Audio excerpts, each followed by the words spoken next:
반갑습니다. 인생교육 조력자 비비런덕입니다. 부산교통공사 자기소개서 항목 해설 보내드립니다. 제 영상이 처음이신 분들은 아래 정보란의 링크를 따라 자소서 비법 노트 그리고 면접 비법 노트 영상에 각각 댓글로 메일 주소 남겨주시면 보내드리도록 하겠습니다.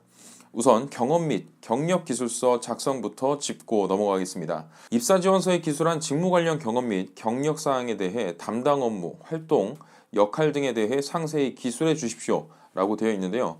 경험 및 경력 사항은 지원 직무와 가장 연관성이 높은 경험이나 경력을 개조식으로 쓰시는 것이 좋습니다. 때문에 인턴이나 실제 근무 경험이 가장 좋겠지만 그것이 아니라면 학회나 동아리, 아르바이트 경험이라도 좋으니까요. 이 부분을 보고 소재가 없어서 좌절하시기보다는 어떻게 하면 내 역할이나 성과를 지원하는 직무와 연관성 있게 엮어낼 것인지에 대해서 보다 많은 고민을 해보시면 좋겠습니다. 형식의 경우 말씀드렸다시피 개조식으로 써본다면 이런 형태가 되겠죠. 그래서 1번 어떤 인턴, 소괄호 1번의 활동 기간, 몇 년 몇 월부터 언제까지 이 역할을 수행했는지, 그리고 현재까지 하고 있다면 현재라고 써주시는 것이 좋고요. 소괄호 2번에는 그래서 내가 담당한 업무가 무엇인지, 3번에는 역할 및 활동이 무엇이었는지, 그리고 가장 중요한 건 4번에 이제 주요 성과가 무엇이었는지. 이때 이 주요 성과 부분 같은 경우는 구체적인 데이터나 수치 등을 포함해서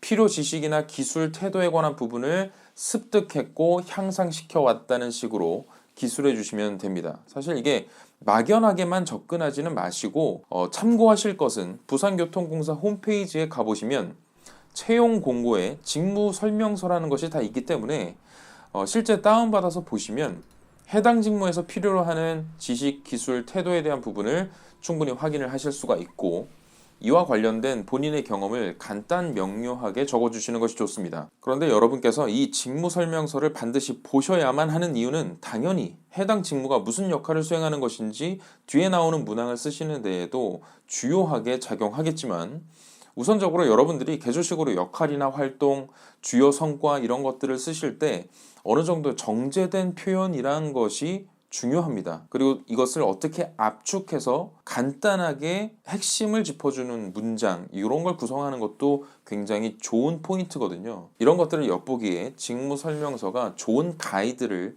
제시해 줄 수 있다는 말씀입니다. 예를 들어서 뭐 편의점 아르바이트 이런 것들에 대한 경험 하나를 놓고 보더라도 누군가는 또 이렇게 쓸 수 있어요. 박스 수량 파악 후 진열.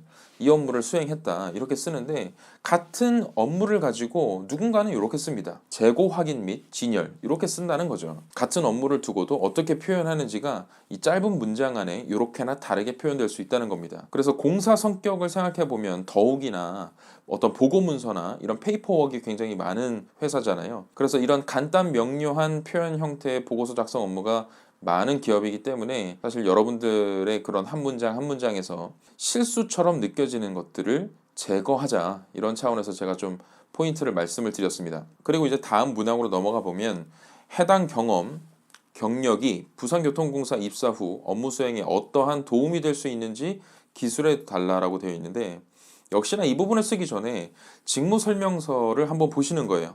특히 직무 수행 내용이 나오죠.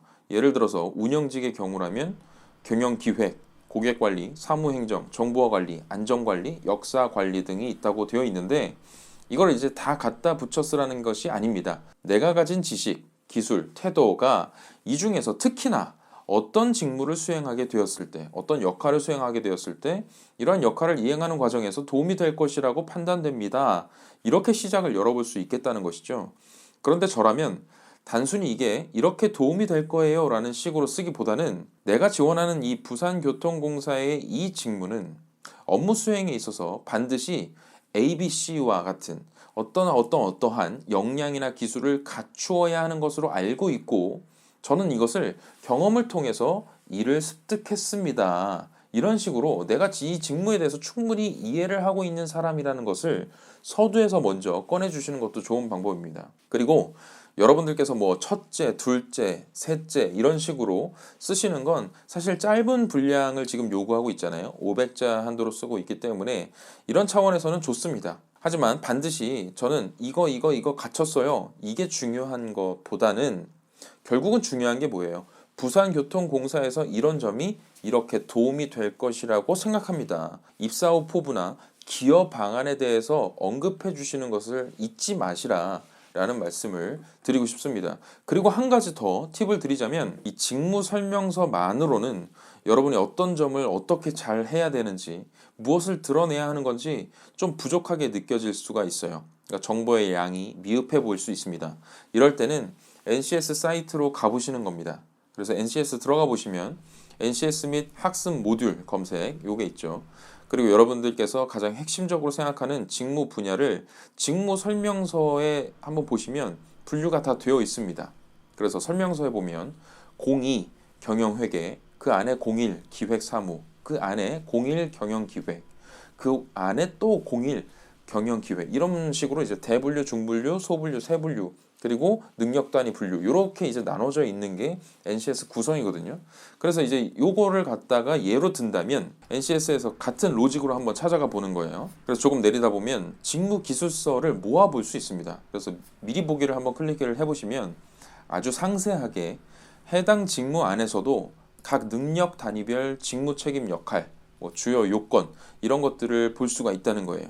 그래서 다시 한번 말씀드리지만 이걸 보시면 어떤 표현을 어떤 방식으로 풀어내야 하는지에 대해서 감을 잡을 수 있습니다. 그렇기 때문에라도 이 부분을 꼭 참고를 하시면서 써보시길 바라겠고요. 지금 뭐 쓰는데 급급해서 나는 좀 정신없다 하시는 분들은 다 쓰고 나서 점검하는 차원에서라도 한번 보시면 좋을 것 같습니다. 그럼 이제 본격적인 자소서 항목풀이로 넘어가 보겠습니다.